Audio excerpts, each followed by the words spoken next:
ইসরায়েলের যে হত্যাযজ্ঞ চালানো হয়েছে সেটির বিরুদ্ধে আমাদের আজকের বিক্ষোভ এবং মানববন্ধন। আমি এখানে খুব সংক্ষিপ্ত দু তিনটি কথা বলবো। আমাদের করণীয় কি?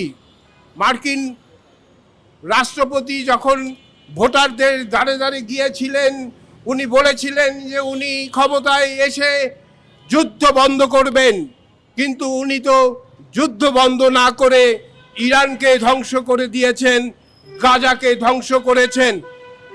এর আগে একই অজুহাতে ইরাকে আক্রমণ চালিয়েছে মার্কিন বাহিনী, সেই ইরাককেও ধ্বংস করেছে।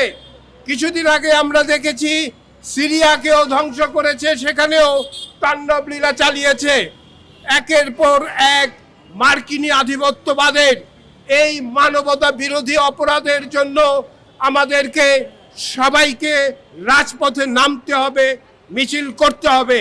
আমরা আজকে ইরানে যে হত্যাযজ্ঞ চলছে, ইরানকে দুর্বল করার জন্য, ইরানের রিজিম চেঞ্জ করার জন্য যেই পায়তারা চলছে সেটি আমরা লক্ষ্য করছি। ইরানের কোনো সরকার যদি সরাতে হয়, সেই দেশের সরকার সরাবে।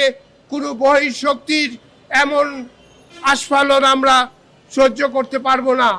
আমাদের দেশের একটি কথা বলতে চাই আপনাদেরকে, বর্তমান সরকার এখানে যে সেন্ট মার্টিনের বিষয়ে যেই কথা উঠেছিল, সেই কথাটি আমাদের মনে রাখতে হবে।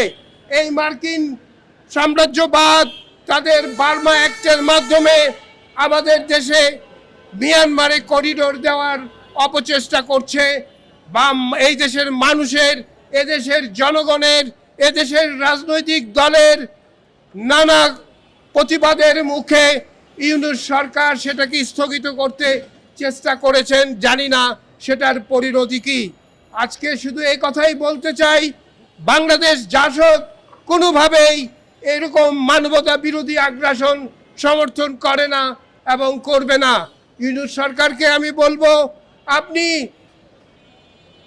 চিঠি পাঠিয়েছিলেন ট্রাম্পকে, আপনি আরেকটি চিঠি পাঠান ইমিডিয়েট, যাতে সে গাজা এবং ইরানে এরকম বোম্বিং বন্ধ করে।